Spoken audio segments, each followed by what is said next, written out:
This is Andy Purewal of Boxing Social in association with Betfred. I'm in Nottingham and joined by promoter Eddie Hearn. Eddie, firstly, as always, how are you? I'm very well, Andrew. How are you? I'm all good. Obviously excited to be up here in Nottingham. Yeah. Wood-Conlan takes place on Saturday night, a fight which I know you've been looking forward to as much as everybody else. As it's drawn ever nearer, Eddie, what's been your thoughts? Firstly, the size of the fight. We're going to have 10,000 in there, probably around 3,500 travelling Irish, and the rest from Nottingham. The atmosphere is going to be unbelievable.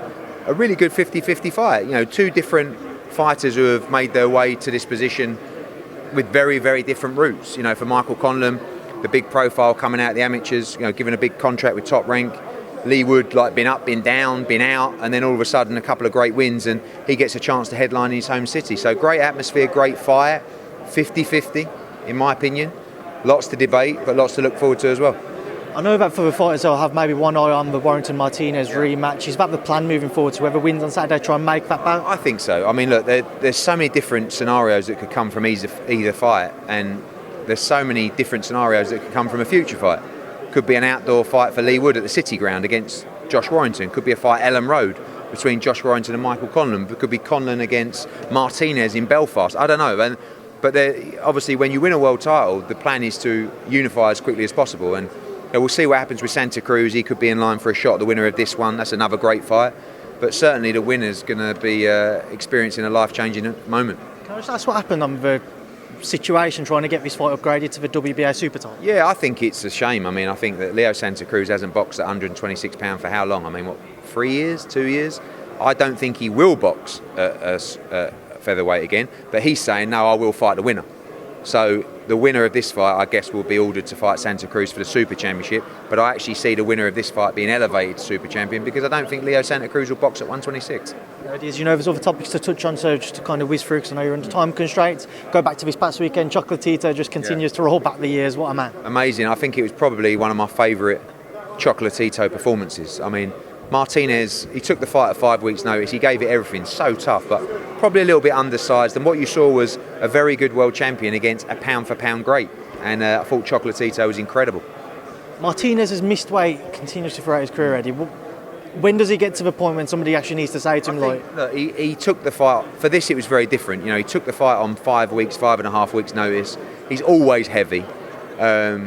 It was a shame that he didn't make the weight. It wasn't a world title fight, but he needs to go back down to flyweight. I think the thing is with Julio Cesar Martinez is it's the in-between parts.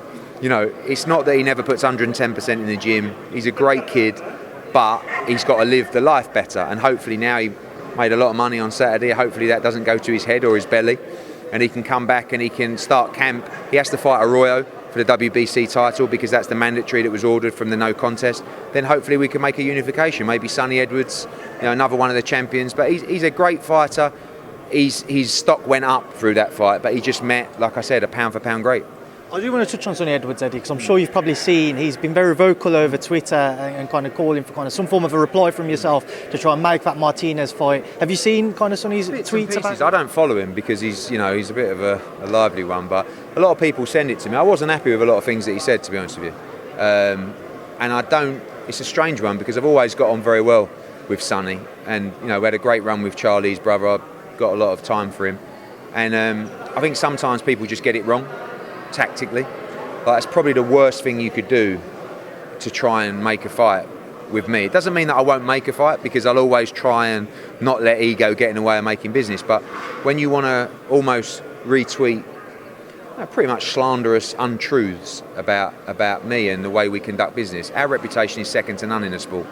And I know that he's reached out through some people to almost apologise, but I'm sure he just thinks that it's creating some noise and some hype, and he's welcome to do it, but it's not really making me want to go out of my way to give him a mega payday. But it's also a great fight, and it doesn't matter what I think. Julio Cesar Martinez wants to unify, so whether that's against Sonny Edwards or another one of the champions, we'll see.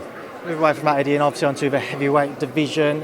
I saw you do some interviews last week out in San Diego where you said obviously it's a delicate subject, but around about this week you need to reach out to Usyk's team just to kind of see if he would or would not be ready for the AJ rematch for the dates you'd like. Have you reached out yet? Yeah, we spoke this morning and made it pretty clear. Look, it's a terrible situation for those guys at the moment. If we're going to fight end of May, early June, training camp needs to start in 2 weeks. And if that can't happen, we don't want AJ to have to wait. He wants to fight. So we're looking at interim fights for Anthony Joshua.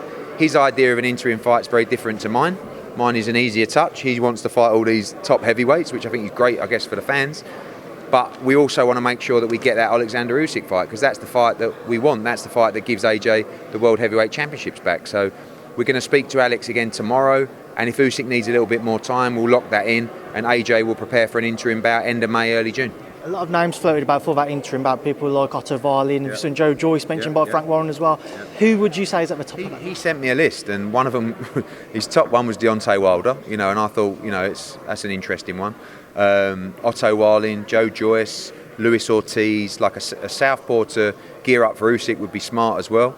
But top fighters, and AJ, you look at his resume, he's a throwback fighter, always willing to face the best, and even if it's an interim fight, he'll fight a world-ranked fighter.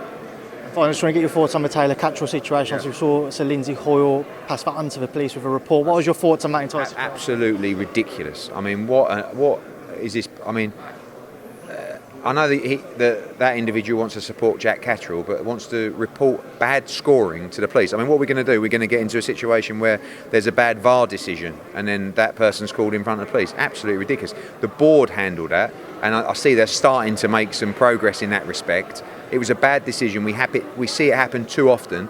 Let's see the governing bodies and the commissions make judges accountable for poor decisions. Going down the local police stations to talk about Ian John Lewis's bad scorecard is the most ridiculous thing I've ever seen. But anyway, so good to see the board acting, and let's hope that it becomes a thing and judging improves and we see some fresh blood coming into the game as well.